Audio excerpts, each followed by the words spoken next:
Om Shri Ganeshaya Namaha Sadashiva Samarambam Shankaracharya Madhyamam Asmadacharya Paryandam Vande Guru Paramparam Om Sahana Vavadu Sahano Punattu Sakabhiryam Karavavahai Tejasvina Vadidamastu Mavit Vishavahai Om Shanti Shanti Shanti Om Shri Gurubhyo Namaha Hari Om Om Sargasthiti Pralaya Hedum Achinta Shaktim Vishveshwaram Vidida Vishwam Anandamurtim Nirmukta Bandhanam Aparasuga Amburasim Sri Ballabham Vimalabodhakanam Namami Yasya Prasadat Ahameva Vishnu Mayeva Sarvam Parikalpitam Cha Ittam Vijanami Satatma Rupam Tasyangri Patnam Pranadosmi Nityam Shri Gurubhyo Namaha.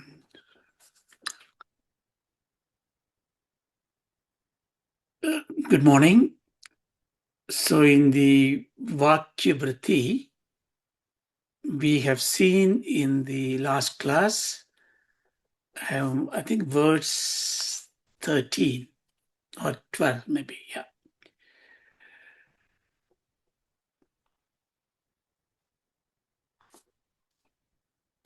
In the 12th verse, if you just recap, Satyananta Swarupam Disakshinam Bodha Vigraham Chinchayatmaya Nityam Tyaktva Dehadi Gandhyam. In the Tvapada Vicharam means inquiring who I really am, because this Vicharam is the paramount in attaining Atmajnanam. Atmajnanam alone is Kaivalya. That alone is liberation. That alone is redemption from samsara. So we take many paths because, see, to know, to realize that I am the Brahman, it needs no effort. Needs no effort. Because it is a chitta vastu. You are already there. You are already that. There is no need for the King Karna to become a Kshatriya by effort. But when he is told by Kunti that you are my son, the very moment he knows it, there is nothing he needs to do. So we are not actually trying very hard to realize who we are. But we are trying very hard to get the qualification to ask that question, who really we are. So all the effort that we do, either in the Vedanta Shravanam, Mananam, Nididhyasanam, or in the Upasanas or Karmas, in Pujas and all the Punaskaras that you do, in the Laukika Vishayam, you may be doing it to attain certain Kamya Palam. That's different.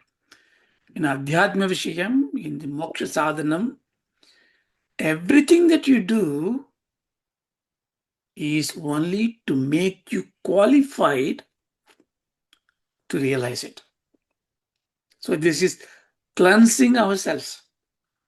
Ajnana Nivritti is what the Shravana Manana Nididhyasanam do. Jnana Prapti is the wrong word. Jnana Sthiti. You are Jnana Swarupam. So this is one of the irony of Vedanta, because every word we define and then we nullify them. Every concept we define and throw it away. We define anatma, we throw it away. We define maya, we throw it away. But it is necessary to have a gradual understanding of it. So in this mantra, what he says, chintaya, you meditate. Meditate on what? Within self, atmataya, your swarupam is sat, chit, and ananda. See, in the Vaakya Vritti, Bhagavan is not starting with the fundamentals. Bhagavan did not start with the anatma, you are the body, mind, intellect complex. He goes straight to who you are. You are Atma. Sat Chit Anandam. But we gone through this whole process of understanding anatma, and in the last class we come to the decision of declaring ourselves as a combination of myself and what I am not. What I am is the Atma. What I am not is Anatma. Therefore, I am Atma and Anatma. The Anatma, what is the definition? That I am really not. And what do we put under the Anatma? Everything that is away from me. That means all the world and also my body and also my mind. And what is the benchmark we used? Because everything has to be reasonable, right? Logical. The benchmark test for that is that you are analyzing it. Is it an object of experience? It is something you can perceive it. It's something that changes, something that comes and goes. If it falls into any of these categories, that is adrishyam. That is not you. That is an object of experience. So anatma is very well defined. So the very vachyartham, what is the vachyartham? The literal meaning of it. Anatma. Atma is self. Anatma is not self. Therefore, anything that is not me is anatma. So that's enough. But what is atma? What is the self? What is the vachyartham for it? You cannot define it. Therefore, to understand atma, you must have a lakshyartha. Lakshyartha means what? The intended meaning. We use lakshyartham in so many ways, So when you want to say something, but you say something else to convey that, then the listener have to really understand what you intend to say. The intention of your export, if it becomes my import, then I got the lakshyartha.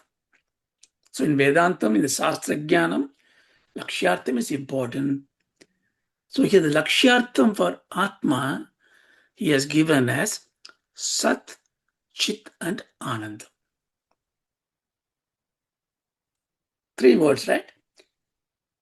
These are not attributes of Ananda. It's not like, he is 6 foot tall and he is fair-skinned, he is fat.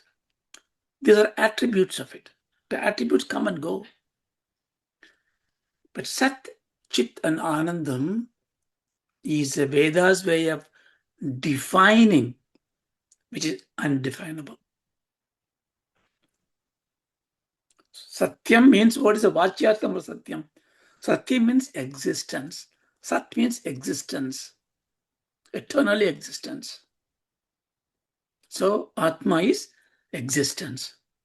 So wherever you see existence, that is Atma. What do you mean wherever existence? It basically means presence. Not the past, because you don't know. Things are gone. Not the future. You don't know what is going to come.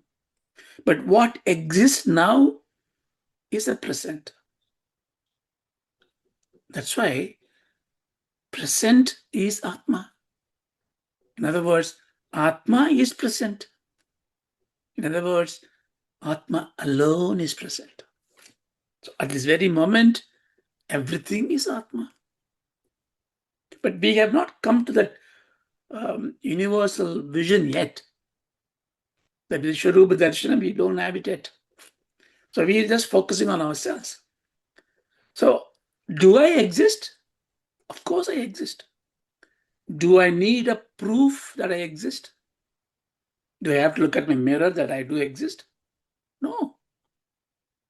I exist in the darkness. I exist everywhere because I am aware of my existence. So you see, the existence can be expressed or realized when you have an awareness of their existence. So the awareness and existence, they go together. The second definition, therefore, Atma is Chit, the awareness. See, all very simple, just no hang-ups, just simply listen. You can understand, because this is, the paribhasha looks very difficult to understand, but it's very simple. Vachyartham is simple. Existence, I exist. I am aware I exist. Therefore, I am Sat, I am Chit. So this too, anyone, if it applies their knowledge, little bit of hearing, they will be convinced. There's no qualms about it. Whether I exist for eternally or not, that's a different question. You will inquire about it. But you're talking about the present. I exist. Therefore, I am Sat and Chit. Anandam, you say, I'm not sure. If Anandam is unalloyed happiness, I don't feel that happiness right now. So this is the essence of Narajanmam. The definition of Narajanmam, therefore, is this, where you know you exist, you are aware of your existence, but you're also aware of your lack of fulfillment. You are actually fulfilled, but you have no idea that you are actually fulfilled, because your ignorance, the blemish, is making you unfulfilled. Therefore, you always seek something. Jigursa, jigyasa, something to become, something to get, something to learn. Believe me, knowledge is always unfulfilling. Knowledge can never be complete. So are things. Anything that you acquire can never be complete. So the Anandam part, I do not know. But what the Guru is saying, Chintaya, you just think about that. Why I have to think about it? Because by thinking alone, you can embellish that in your thought. How do I think? Think Nityam, always think, not in the Vedanta class. All the time think, I am not this body. I give a clue for this. When you are down with something, when you are in distress, when you are in a very difficult position, when you are worried, something that is unsettling you, at least in that moment, you should think, I am Satchidanandam. I am Sat Chittananandam. So what is this grief that I am endowed with? Well, the grief was in there yesterday. It is now. It will go. It's like a gust, aditi. It will come and go. So I will. So this kind of a in a practical way, positioning one's own self in that true pedestal of Sachidanandam, you have the capacity to cope with things. So this is the practical benefits of Vedanta. Of course, here Bhagavan says, think all the time. If you don't think, what happened? If you don't think that bhavana, if you don't have it, suddenly, naturally, you fall into your body conscious, your mind, you identify with your body. So if you do that, then you'll be gone in a different direction. So you sacrifice this tyaktva bodha vigraham. You are a bodha vigraham. You are the sakshinam. You are the witness of it. Keep in the mind, we'll come back to what is witness in the later. So I am something which is watching the body and mind. So I am told by the teacher to think in that way all the time. So I can do this only when I give up. What do I give up? Not my body. I don't want to die now. I don't want to tarnish my body, because my body is an instrument for me, a tool for me, like a shirt, like a bicycle, like a motorbike. It says, bodha vigraham. So you give up the dhyam, dehadigam dhyam. Dehadigam gam means going into the bodily thoughts. That buddhi you give up. Body will be with you. Mind will be with you. It will serve you. You will feed it. You will grow it. You will nurture it. No problem with that. But don't identify with this. It's quite easy, right? You can want things, but you don't need to be identified with this. We took a contemplation exercise last week or before, that you try to state your possessions in the world without using a phrase, word my, right? You just to make you cognizant of the fact that I don't need to take ownership. Why should I say my sofa, my book? This is the book. This is the sofa. This is the house I live. So I can give up the mamakaram slowly. It will look like just a word exercise, but it is not. It become habit. What you say, what you think, what you see, what you hear makes you who you are. So that's the reason why you need to satsangatve nishangatvam. So the thought that you have is like a chisel, just making you a beautiful sculpture, right? So we saw this mantra in the last class. So now we need to go to the next mantra.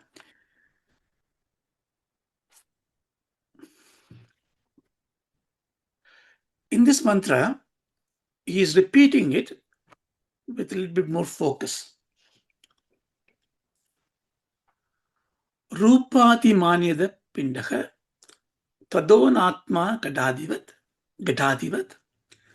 vedati mahabhuta vigaratva kumbhavat.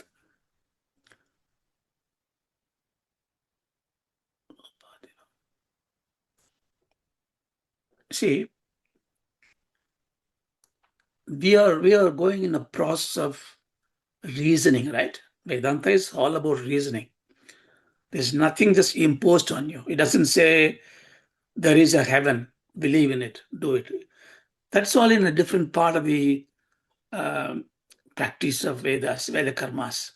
There you need a Shraddha, a blind Shraddha is needed for Chitta Shuddhi. Here we come with a clear mind and a steadfast intellect. Yukti Pramanam is needed.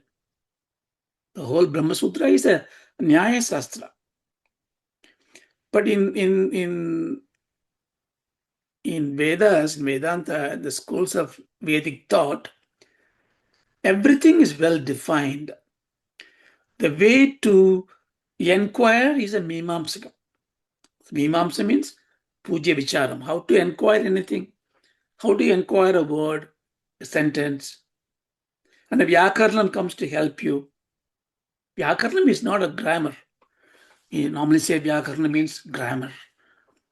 In English we have a grammar. There's a philology about the language, epistemology, how the root comes in, syntax, semantics. There are different branches of knowledge in we say in English. Vyakaranam is everything. It is about philology, epistemology, grammar, everything. So like that, the Tarka Shastra gives you the means, the methods of how to really argue a case for and against intellectually within the context. So all those people who do a PhD thesis, how to write research paper, you just have to take any Sankara's Bhashyams or any Tarka Shastra's episode. It tell you how to structure it. Anyway, without going deep, great depth into it, here I want to just bring a couple of points. The one simple approach in Tarka is, Tarka means, you deduce a point, right? You bring what's called a Siddhanta. Siddhanta means in your Chintana, you analyze everything and you come to a conclusion, your end of your intellectual process, your synthesis, your abstraction, your result. That is Siddhanta.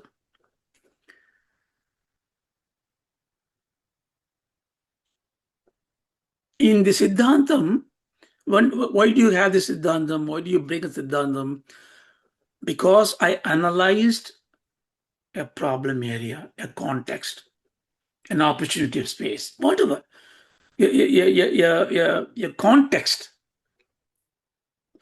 So that context in Sanskritam, we call it Paksha. So your Paksham is there. From the Paksham, the context, you derive a Siddhanta. The Siddhanta is called Sadhya, the result. Knowledge is all about you analyze the context and come with a conclusion, right? Now, how do you derive this conclusion? You need some sadhanam or a hedu. Hedu means the means. So three things: Paksham, hedu, sadhana, siddhanta.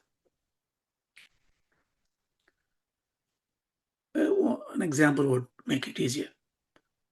So in the typical Vedantic example, the typical Drishtantam, in a long distance, you see a hill, a mountain.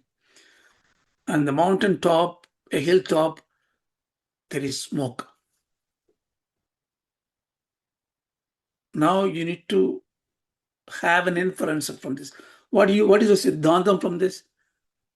Then the mountain is the Paksham, the context. In the mountain, it is just a mountain. But today you see a smoke on the top of the mountain. The smoke is giving you a clue. It is a hetu. So then you will do, wait, there is a smoke there. I know from my previous knowledge, smoke comes whenever there is a fire. Therefore, your Siddhanta would be, there is a fire on the top of the hill, right? It may be right or wrong. That's a different point. We can argue about it, but it's a methodical way of you derive anything. An evidence-based research, it is called. So here, he is giving you some hedus. So he was telling you before, he's coming to Anatma now. Your body is, the teacher says, Anatma. Why? Tada pindaka. That gross body is insentient pile. It's just a pile of flesh and blood and mucus and bones, but it is insentient. Is it? Yes. It is like Gadadivat. It is like a pot. It has Rupa Adiman. Rupa Adiman. It has got a form and it is like a pot. So it is giving you two kinds of Hedu. One Hedu is Rupadima. What is the Gatam? Gatam is now the pot is the Paksham, the context. Like a mountain. The pot is given and it gives one Hetu. It has got a form. Okay. Then Vyat Adi Mahabhuta Vikaratva Kumbhavat.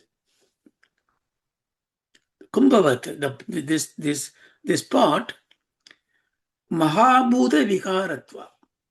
Mahabhuta means all these five predominant elements, Panchabhutas.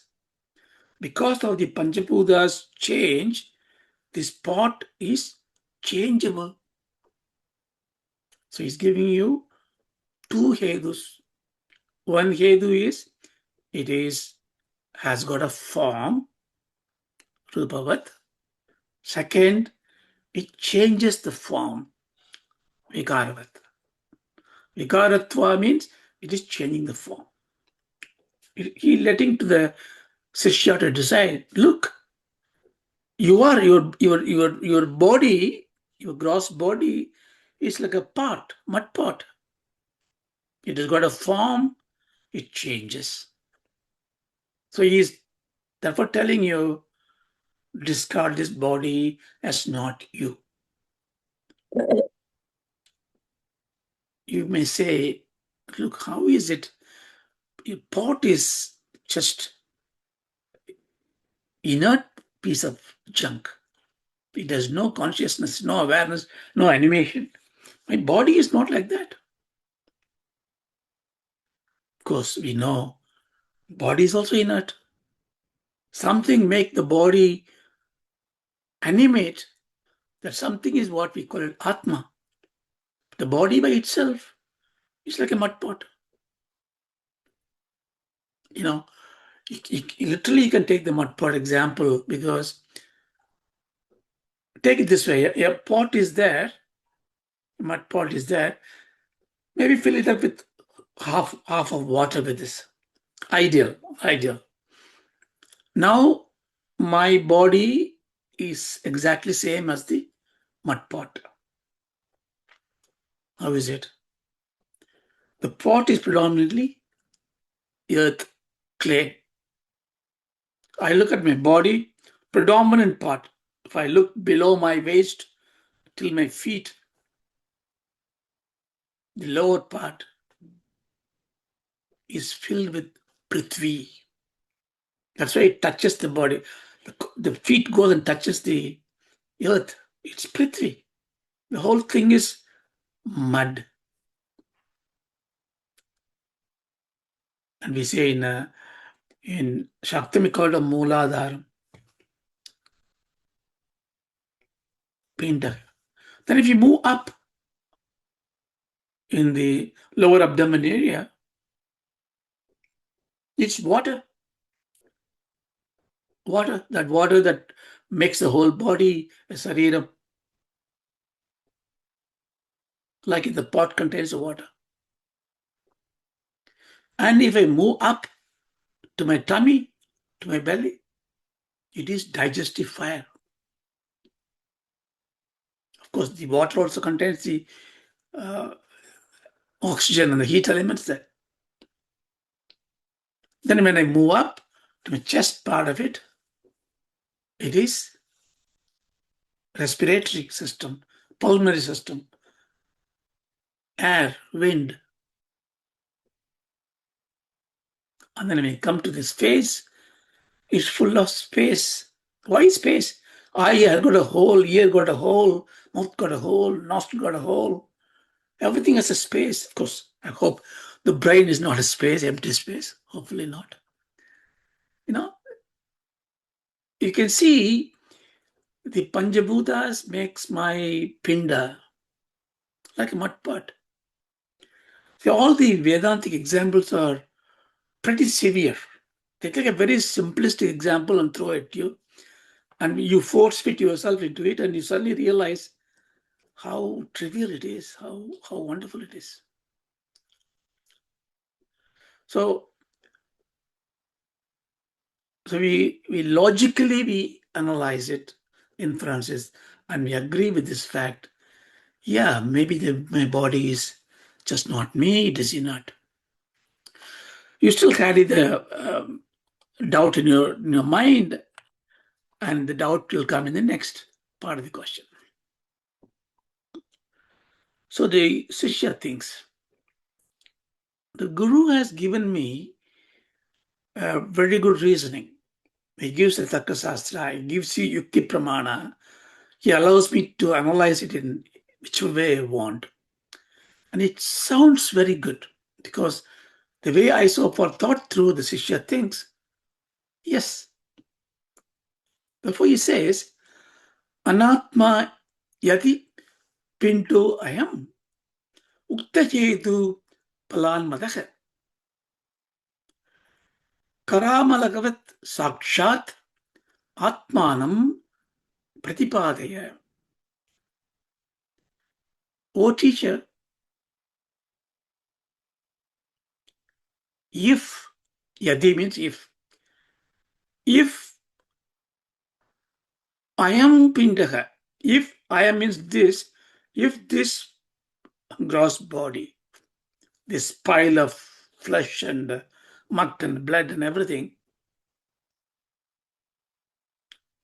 I purposely say that instead of saying body, because body we glorify it, Just take it as just the pile of material which rots eventually. So if this body is accepted, mataha is accepted as not to be the self, if this body is accepted as not to be self, that's what you say, teacher, if it is accepted. Because you have Ukta Hedu Balan, Ukta Hedu, wonderful reasoning you are given, the Hedus you are given. By looking at this reasoning that you are given, granted that I admit that this is gross body is insentient. It is not. But it is still not sitting in me. So can you pratipatayat? Can you demonstrate? Can you tell me Atmanam Shakshadat Karamalakavat? I logically agree with you. I cannot argue anymore because you put me in a finesse. But I am not convinced internally. Therefore, can you please explain to me clearly, like kara amalakavat. So it's like a gooseberry or a nellikai in Tamil. A very translucent fruit. When it becomes very ripe, it's very translucent. And if you have it in the hand, it's so clear, it's directly, aparokshanyana. So the Sishya is telling, in some text, they take it as a Guru himself saying this. Guru himself telling the Sishya as an akshevam. Don't you know it? By this you should know it. But I think it's better to take it as a Sishya asking the question. So Sishya says, look, I agree with you. Logic. See, here the insight is, my logic does not take me forward anymore. Logic gave me a numbing situation because I cannot ask questions logically. It's fact. But it doesn't give me any prayojanam because I don't realize it. So I need to internalize it. So give me very clearly what is that I can do. This one. So Guru is giving the answer. Kadadrashta kadat pinnaha sarvatana katoyata. In this mantra is going to give you a method by which you can analyze it. Let's see what it is. Deya drishta tata deho naham itya avataraya. Avataraya is going to repeat this. Avataraya means make it as a conclusion, ascertain, decide, establish. Iti avataraya. Hey, Sishya, please establish this. What should I do? Yatha gadat drishta sarvata gadabinnaha. Look at it like this. Yatha means just as. In Sanskrit, you say yatha and tata will come. As so. Like that. Just as gata drishta. The gata drishta means one who sees the pot. A seer of the pot. Gata binnaha sarvata. Gata binna means he is different from the pot.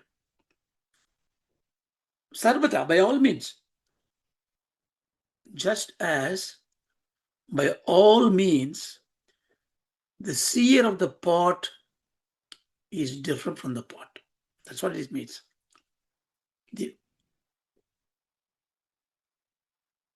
So he is not identified with pot, na gataha. Tata. The same way, aham deka drishtaha na dekaka avadaraya iti.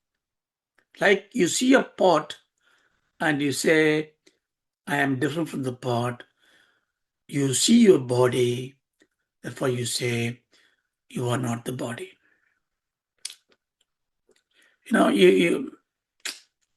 This methodology is called Drik Drishya Vastu Vivekam. Drik means the one who sees. Drishya means what is seen. So there is a methodology by which you can follow this and negate everything that you see. Yes, seeing means anything that you see, hear, feel, enjoy, experience. So anything that you experience cannot be you because you are the experiencer. Don't discard this theory because this is going to be very useful in all situations to analyze. When you're entangled in life's problem, look at it where you are. You are the experiencer, not the experience or the experienced object. You are not the object that is manipulated or being manipulated. You are witnessing to that. So that gives you clarity of thought. Of course, then you can help that object to get out of that. As an actor, you can do things, but you become unentangled with this. Engagement is doing what you ought to do. Entanglement is doing what you ought to do without you have control on it. So we want to be engaged in task, not in entangled. So that's what I'm saying. So you assert this. See, it is not the body consciousness is not a not an issue. I don't think in the morning you get up and say, I am this body. No. Maybe 5 minutes when you dress up, put a tie or put a lipstick or something, you look at your body and say, after that, you're not body conscious. When you're cooking, you are cooking conscious. So when you're working in the office, you are work conscious, bonus conscious, salary conscious. So you're not body conscious. So it is not a big deal. So this is quite easy to say, disown it. But there is a catch. Even though you are not body conscious, you don't care about the body most of the time, but you attach to the attributes of the body. You say, I am an Indian, I'm a British, I'm a male, I'm a Brahmin, I'm a Chettiar, I am educated, I'm not educated. So all these attributes of the physic, the gross body, you are always conscious of. So when you say reduce the body consciousness, it does not mean that, oh, I don't think about the body until I go to the gym. That's not what it means. That's a good thing. It also means that the identity that you have for this body in many attributes that you may say, that you don't take. So which means if somebody calls me by name, shouldn't I not respond to him? No, you do it, you act because you are acting in this world. But if it is an impact that is going to put you in samsara, raga, dvesha, then the name calling has to be disowned. I heard in one lecture somebody was telling it's very beautiful. This Vedantic teacher was teaching in a place, in a village, and every day there's a lot of noise. So a lady there, old lady, she doesn't like this kind of a noise. So let's say the teacher's name is Madhav. So she get very annoyed and she started shouting, this Madhavan beggar is just coming and making noise, and she's shouting. And one of the students in the class is very unsettled and says, how can she talk about my teacher? The teacher says, no, sit down. Don't worry. The lady continues to make this noise and with no response from the teacher, she enters into the class. I am only telling you off and you're not responding back. The teacher says, you're not scolding me, it's not me. Well, you are not the mother. I'm only telling you. This man is sitting there in front of me with his body and mind. And he says, no, this is not mother. This is not me. Then she gets puzzled. What is this loony this chap is? And he's coming and teaching here. So he says, what is this? You're not the body, you're not this name. Then who are you? And she said, welcome to the class. Take a seat. All of them are waiting to listen to this. So it goes like this. So what I'm saying is, when there is ragadvesham coming, you can dissociate yourself from this. The diksha comes in. Hey, this Raja is a bad chap. Somebody tells. So I listened to it. I said, okay, there may be many, many Rajas. Maybe somebody is talking about, not me. Why should I take the identity? Because that is inviting me into ragadvesham on the person. Even he meant only me. But why should I invite the trouble? Because the choice of living happily is mine and mine only. Why should I invite this avarice, this grief, this delusion? Because if I identify myself with this, so this is the essence of this teaching. So you Give up the identity that yourself went through. So, okay, let's see the next one.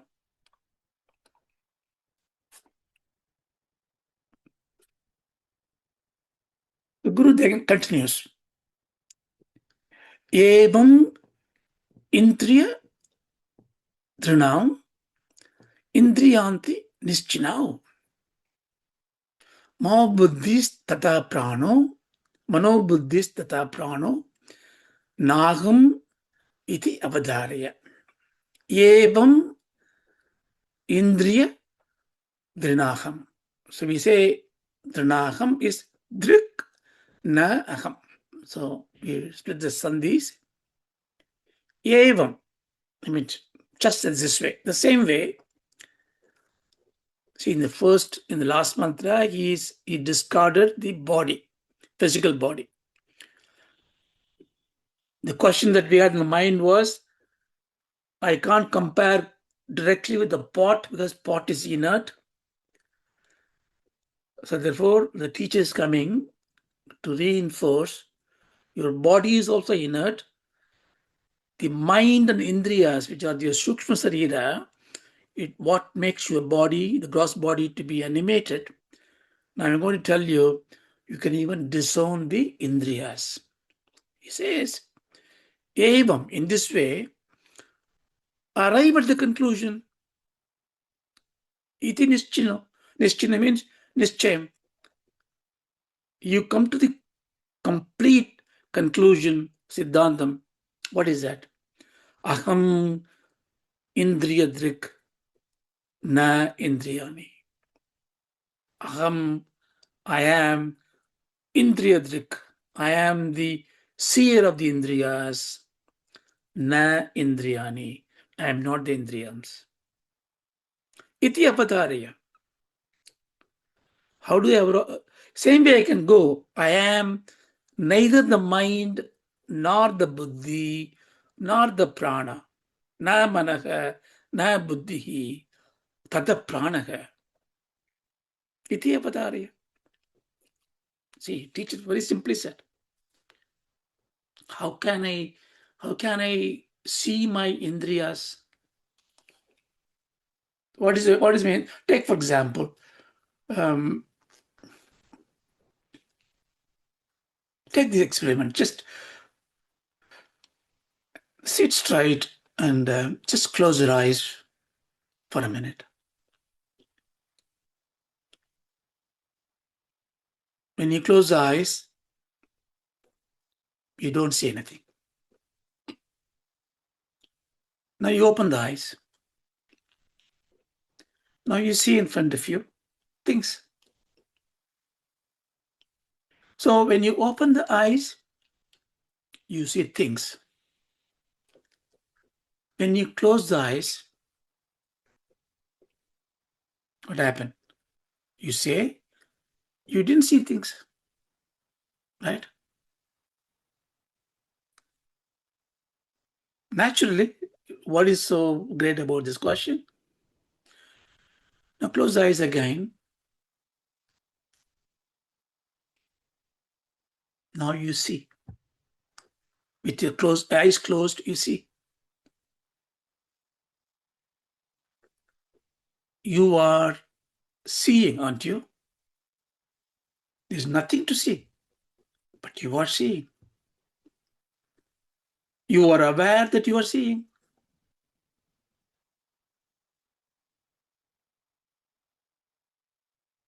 You can open the eyes. So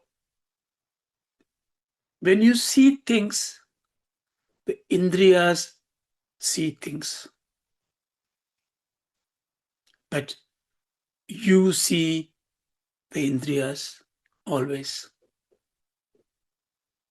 So you see the indriyas see things, therefore you are aware of things.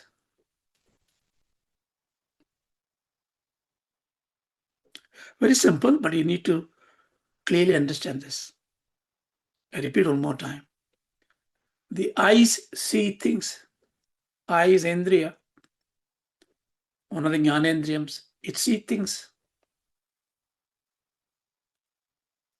I see that my eyes see. I see that my eyes see things. I see, my eyes see nothing, no things. I see, I know this. I know about these things. I know I don't know about these things. Can't you say that? I see the light. I see the darkness. But you need light to see the darkness, right? When you go to the dark room, you can't see anything, right? Are you sure? You see darkness. Your indriyas cannot see anything. That is a different thing. You see darkness. So you are more powerful than the sun god, because sun cannot see the darkness. You can see sun, you can see the darkness, because you are the Parabrahman. You are the one, the Sakshini. You are the Sakshi for the Buddhi.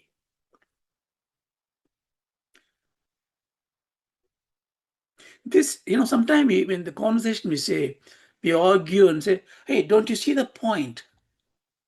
That we use the word see very casually.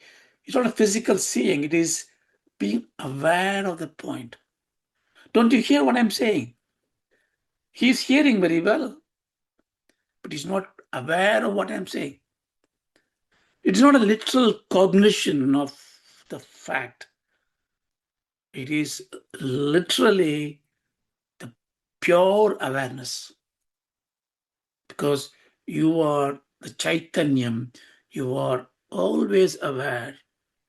Because of your awareness, puts light on the indriyas. Indriyas get animated with the light, and the indriyas light goes and put the light on the object. The object therefore reflect to the indriyas.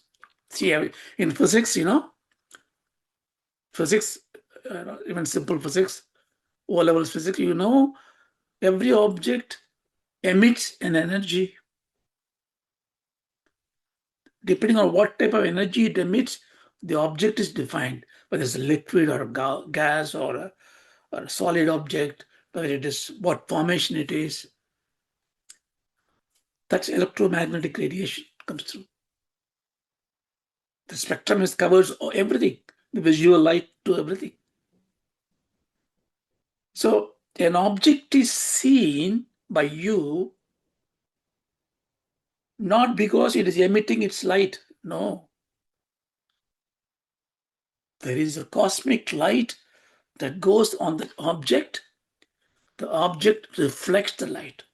Because the object is reflecting the light, you are able to see it. The object by itself is inert, dark matter. The light alone is Chaitanyam.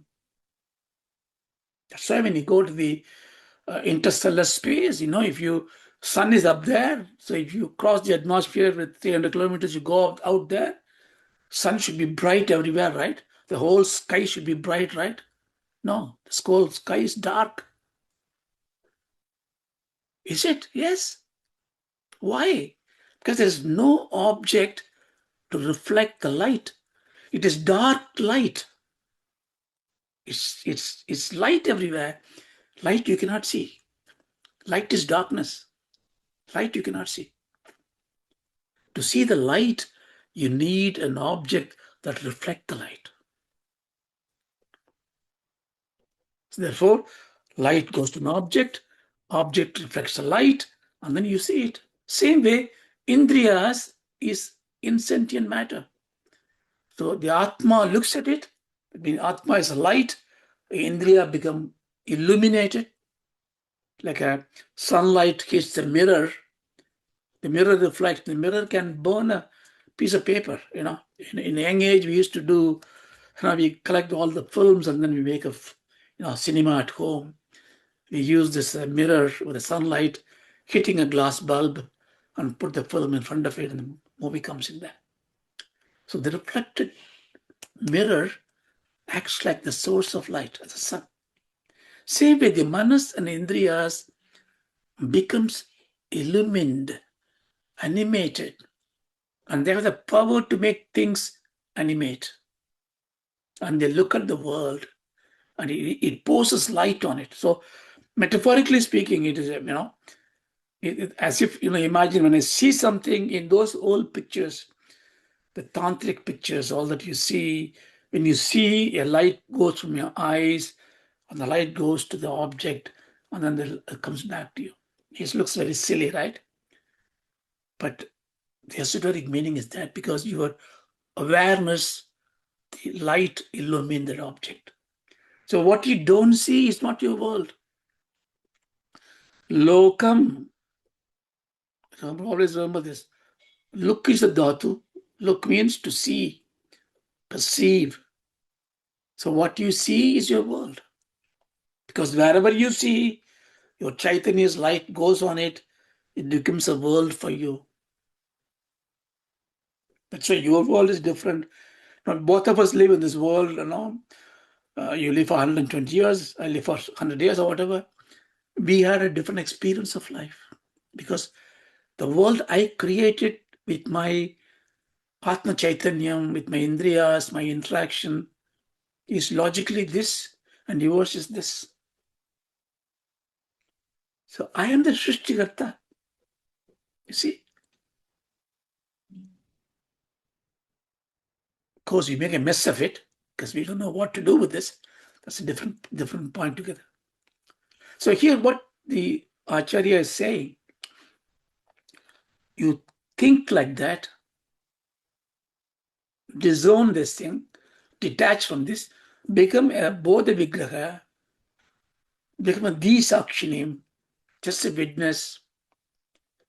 When I witness it, when I go to office, don't I have to do the work? When somebody calls me, don't I have to return back? Yes, you do. Then you become an actor, become a performer. In office, they want you to perform, right? People don't ask you to do work. They ask you to perform. Why? As per your form, you are a treasurer of this company, CFO of the company. For this role, per role, you do what you need to do. You are a programmer, you do this role. And you go and do it. No, dispassionately do it. And the role finished, come back. One day you retire or come back from home, go. No attachment there, right? So you can be a performer in the empirical world. So you don't get entangled in anything. You just engaged. Engagement means you can disengage. You have the control. But in your Adhyatmya Sadhakam, you are a Sakshi, a witness, just observing things. Is it possible to do it? Can it happen? Slowly, gradually. Sanaihi uparamed buddhya tritikriyidaya. Bhagavan says in the 6th chapter, Bhagavad Gita. Shanaihi, little way, uparamed buddhya. Uparamed means get peace.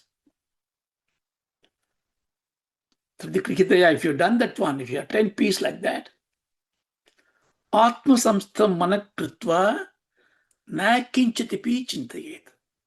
Once you attain slowly this bhavana that you are not the deluded, neither audience nor the performer, grieving soul running around, but you are a muktaha, you are eternally free. You can do whatever job is there. I can be a cobbler, tailor, singer, music teacher, doesn't matter. Because I do that as a performer. And if you are in that position of it, Bhagavan says in Gita, that means you are contemplating on the God. This is a Maha Mantram, this slokam, I think 24, 25, 25th sloka, I think. Bhagavan says very kindly, slowly, if you develop this attitude, your mind is now filled with what? You have not done anything, right? What you did, you disown your body, disown your mind, and you just perform. But Bhagavan says, you are filled with God. How come? I didn't think of a God. I didn't do any puja. I just behaved like this.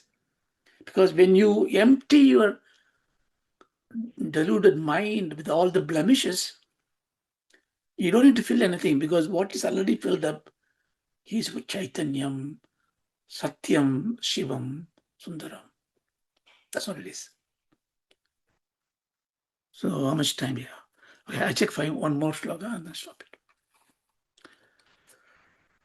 Now you may be thinking, this fine. So you analyzed it, that gross body is not me.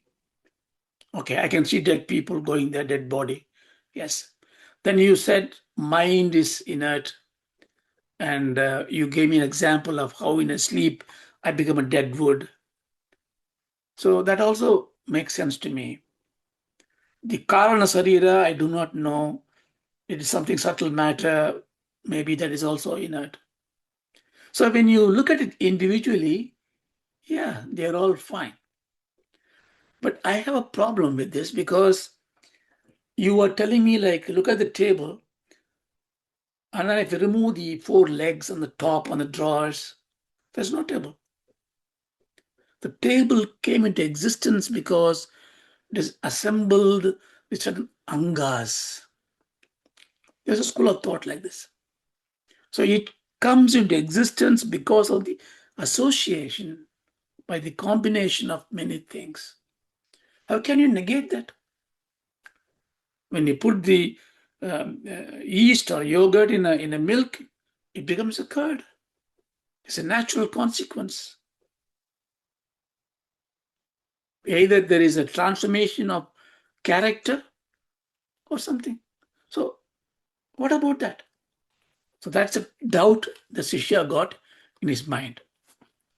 So what is the teacher says for that?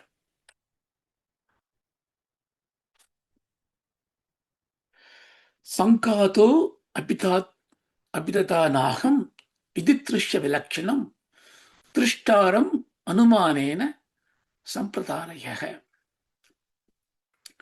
So knowing the doubts in the Shishya's mind, the teacher is saying, Tata, the same way,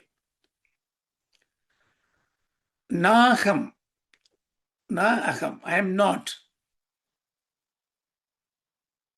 Sankataha api. Sankataha, Sangam means combination.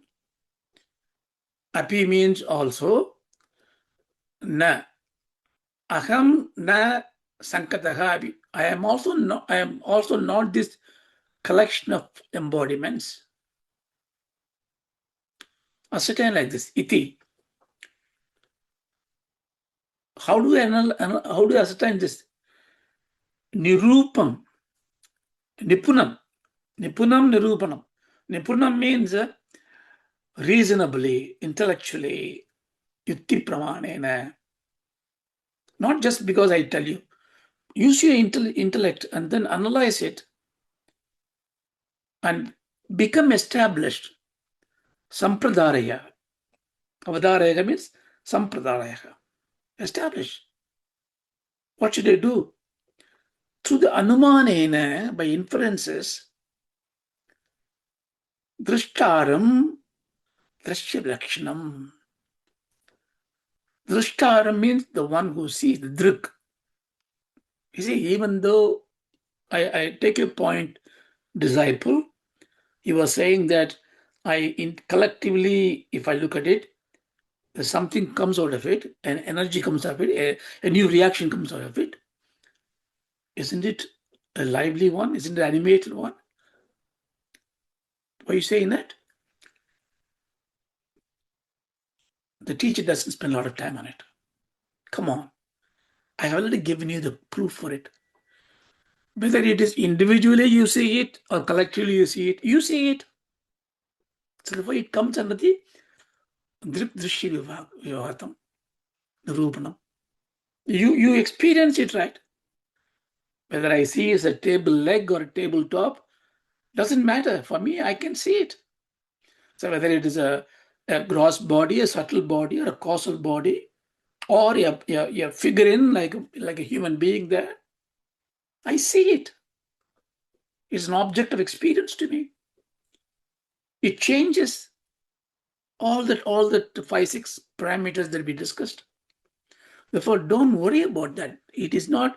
I'm not trying to tease you in the corner by giving you wrong advice. I'm telling you, the teacher says, but then you analyze it individually and prove it, and bring it together and analyze it and prove it. Either way, they belong to the objective domain. That means it is an object of experience. Therefore, I, a Bodha Vicahram, a Sakshinim, can see it.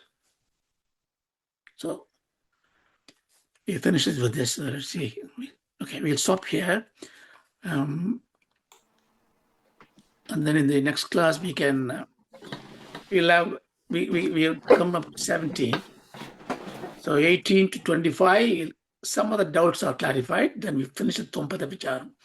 I rushed this today because it's all quite simple, the same thing. So, okay. Om Asadoma Sadgamaya. Om Satoma Sadgamaya Tamashoma Jyotirgamaya. Soma Jyotirgamaya Mrityorma Amrdam Gamaya. Mrityorma Amritangamaya Om Shanti Shanti Shanti. Om Shanti Shanti Shanti Hari Om Tat Sat. Hari Om Tat Sat.